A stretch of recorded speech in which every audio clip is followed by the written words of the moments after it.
So welcome to biology tutoring this week. We're going to be discussing about biologists, their personal life and their accomplishments and how they've affected the biology industry. So first is Oswald Avery, who was born in 1877 and died in 1955. Avery was born in Nova Scotia, a province in France. As a child, he loved to play music and even won a scholarship to the National Conservatory of Music.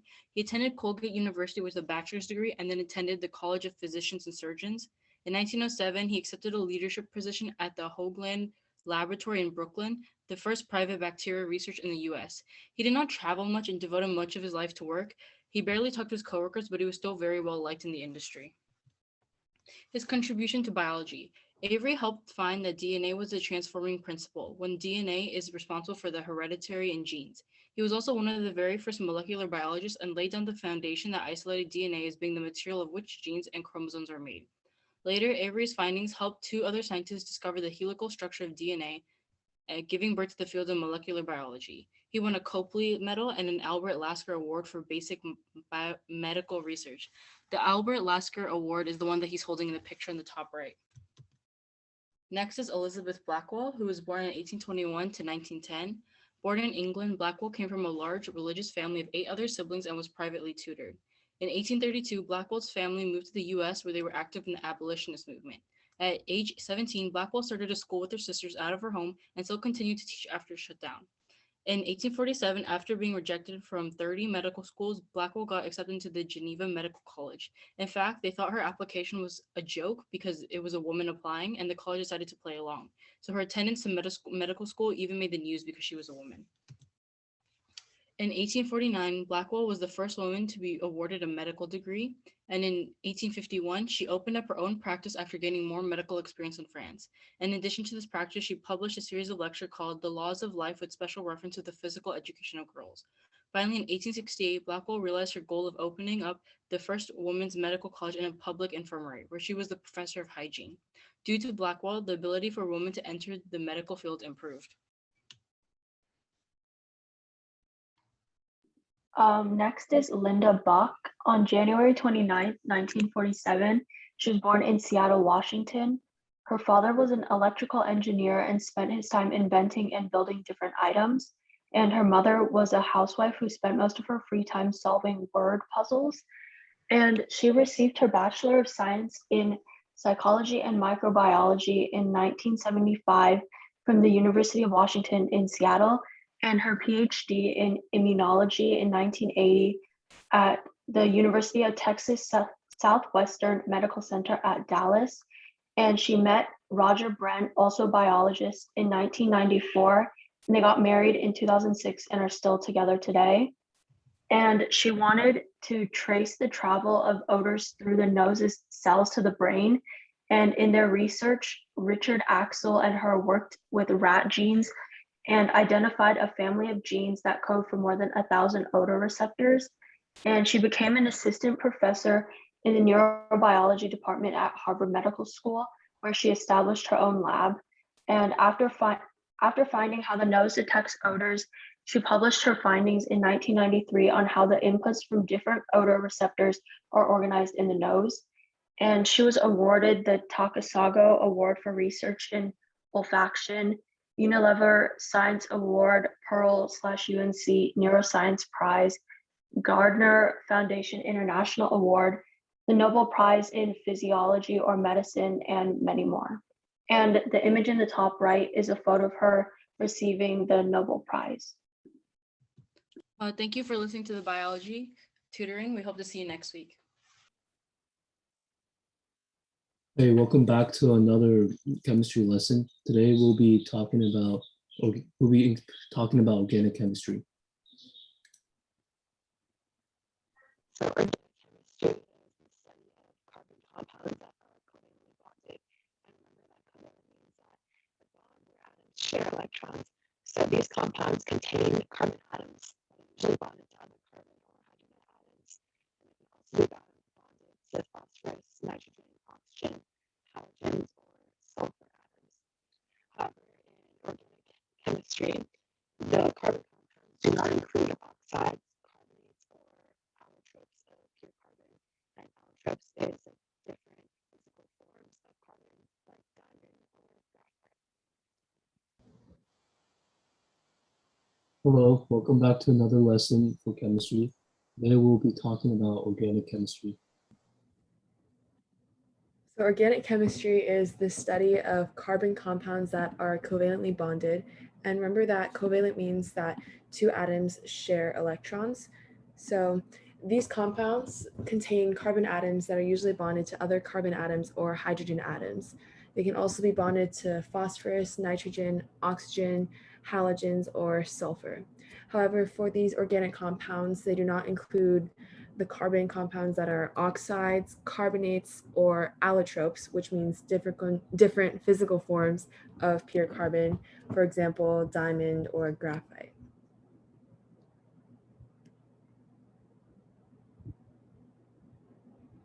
So what is the importance of carbon?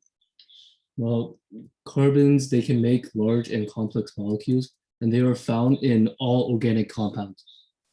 So 4 valence electrons makes 4 covalent bonds. And an important term you need to know is catenation, which is the process of forming long chains or rings of carbon atoms. And you can see there's pictures of different types of carbon molecules. Next, we'll be talking about hydrocarbons. So hydrocarbons are organic compounds that only contain hydrogen and carbon. There are 4 general classes of hydrocarbons. Those 4 classes include alkanes, alkenes, alkynes, and arenes.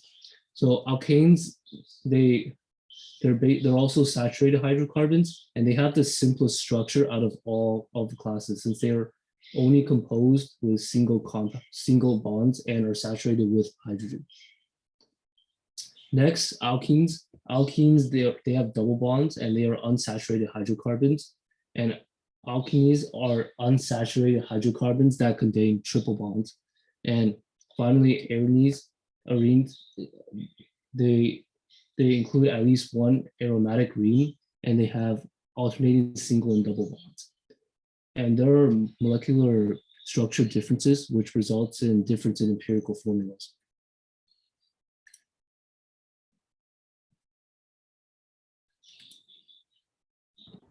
So for naming organic compounds, there's different prefixes that we use depending on the number of carbon atoms that there are. So the 4 most common ones are meth, eth, prop, and bute.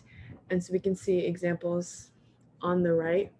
So for like the first one, there's only 1 carbon, so we use the prefix meth and then methane. And the same with eth, there's 2 carbons, ethane, and 3 carbons, propane.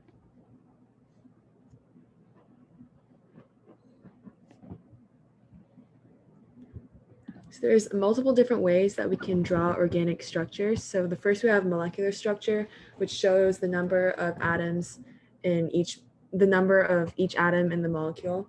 Then we have the condensed structural formula, which shows basically the same thing, except it's broken down more. And then we have the Lewis structure, which shows all the connections between the atoms and all of the bonds between them. Then we have skeletal structure, which we'll learn how to do in the next lesson, which shows only the bonds, and like the carbon is represented through lines, like the bonds of the carbons are represented through lines, and other elements that are connected are drawn at the end.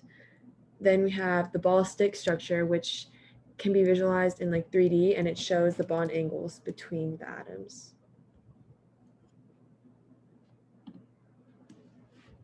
For our next lesson, we'll be talking about isomers, functional groups, and IUPAC nomenclature. So be sure to stay tuned and come to our next lesson. Okay, hello computer science students. Welcome back to week 3. This is us, Team CS, with me, Naomi, and Maxwell. So today's agenda, we are, okay, so last time we kind of debriefed, which means to review or go over print statements and escape sequences. And today we'll be doing that again because I felt like we could go over like a little more into detail on the basics before we go on to the next step.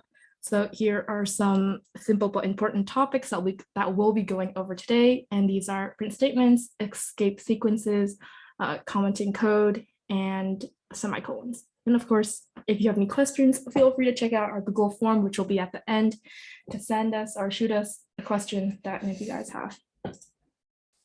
So an introduction to Java, which I feel like we didn't cover enough, but I'm going to go over it now. So we're going all the way back to the beginning. Programming languages enable humans to write instructions that a computer can perform. And with precise instructions, computers coordinate applications and systems that run the modern world. And as you all know, everywhere around the world, we use technological devices in our everyday life, such as iPhones, Samsungs, MacBooks, iPads, I don't know, whatever device that you use to make, phone calls, do your work online, or play games and more. And the reason why this is all possible is because some person out there used a programming language, like for example, Java, or that told your device what to do when something happens, like touching a button on a screen that allowed you to interact with your device. So one reason people love Java is the Java virtual machine, otherwise known as JVM, which ensures that the same Java code can be run on different operating systems and platforms. So on the right here, we see like some code that someone wrote, and it goes into our compiler, the JVM, and that is what allows us to be able to use this code on multiple different operating systems, which is pretty cool, right? And lastly, programming languages are composed of syntax, the specific instructions which Java understands. We write syntax in files to create programs which are executed or used by the computers, and then to perform whatever you want it to do. So let's start with the universal greeting for all, or for a programming language, in our case Java, and we'll go over that on the next slide. So I'm going to BS this, but so next we're gonna be going over how Java, I messed that up. Okay, so Java runs on different platforms, but programmers write it the same way. And we're gonna see how that applies in Java. So we're gonna go over to REPL right here. Okay, so most of the times when you look at files, so Java files have a .java extension that we see like right here, right here. You also see that some programs are one file, and sometimes there are multiple files in their program. And inside, I created this file called hello-world.java.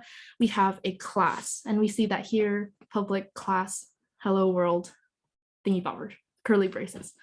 And we'll talk more about classes in the future, but for now, we'll think of this as like a single concept. And for us here in this file, the hello-world.java, the concept is hello world printer. And other examples of class concepts could be if you wanted to create a bicycle or a savings account, something like that. And we mark the domain of this concept using curly braces. So this is how you know that the stuff inside these two curly braces is part of this class called hello world. Each file has one primary class named after the file, and our class name hello world and our file name is hello world. Just notice that hello world, each word is capitalized. That's important. So inside the class, we have a main method. It usually goes out like public static void main string args. Yes. So the key words here you need to know are public, static, void. These are all syntax that we'll learn about in later future lessons. And string bracket args is a placeholder for information that we want to put into this program for later. So this syntax is necessary for the program to run, but it is a little more advanced, so we'll go over that later time. And lastly, our program also displays text, hello world. So we do that using a print statement, and we can write like hello world. I didn't spell hello world wrong at all. Just saying. And yeah, that is basically it for like a preview on that. I think that I took too long on that. My bad. Okay, print statements. So if there is anything that we have learned in our previous weeks, I hope that you guys have remembered print statements. So this is the syntax system.out.println. You put this into your console. I mean, no, not you put this into I'm blinking out. Okay, but you write this in and then it spits out whatever you put inside the brackets. System is a class from the core library provided by Java. Out is an object, and this controls whatever comes out. And println, this is the method associated with that object. And this is an example of what it looks like, but you guys already know that, right?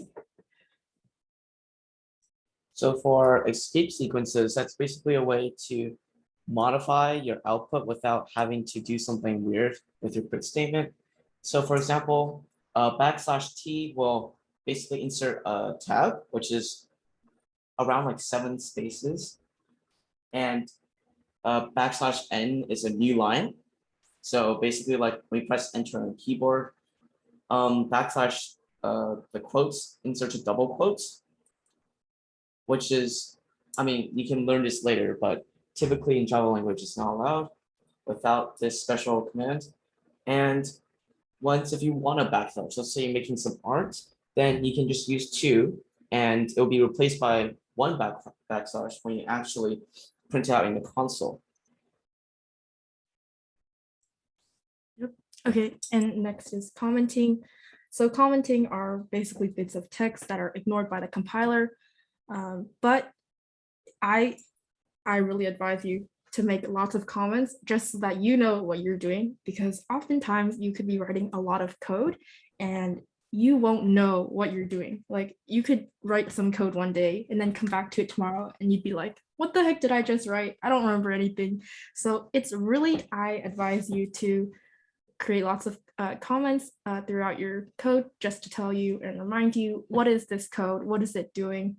And yeah, so single line comments are created using just a double slash, and a multi-line comment is created by a /# whatever you call that, and ending with like the reverse of that. And compared to our last slide, which is the backslash, just don't get that confused with the /.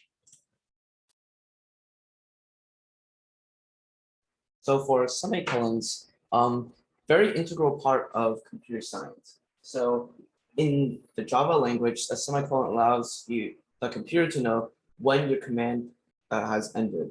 So for example, in the code here's a line of 3 print statements. Each one is ended by a semicolon, so the computer doesn't get confused on like, oh, like which statement is which, and it's able to separate it because as we'll learn later, Java ignores white space, like such as tabs when coding. So semicolons are really important in distinguishing code lines from each other. So the output of this will be hello, new line, world space, how's your day? And note that I've used 3 different print methods. Println will print the whatever's inside, excluding the quotations on the outside. And it will make a new line after that. And print just by itself will just print it from the previous like starting point, which is the new line, since the previous line of code made a new line, and then space because it's inside the quotation, and just stop there. And printf will also do the same thing, but it's also printf is typically used for decimal points and controlling how many decimal points or points of accuracy you have after. And what if you forget the semicolons? Because it's like one character that can mess up the entirety of the code. Well, Java has a built-in system that checks for you. So as you'll learn later, before the code is run, it checks for syntax errors, and it will point out where you have a mistake. So in this case, if I forget to put a semicolon after system.out.println, world, then it'll give me an error. In this case, it says line 4, which is the line in my code, but it depends on the line your error occurred on. So if system.out.print world is on like line 20, don't say main.java colon 20. And it'll say the error. A semicolon was expected, and there's an arrow pointing to where it was expected. So this will basically allow you to easily go back and just put it in and rerun your code. And another indication that IEEs give you, which is just like a place where the compiler actually checks your code before run it.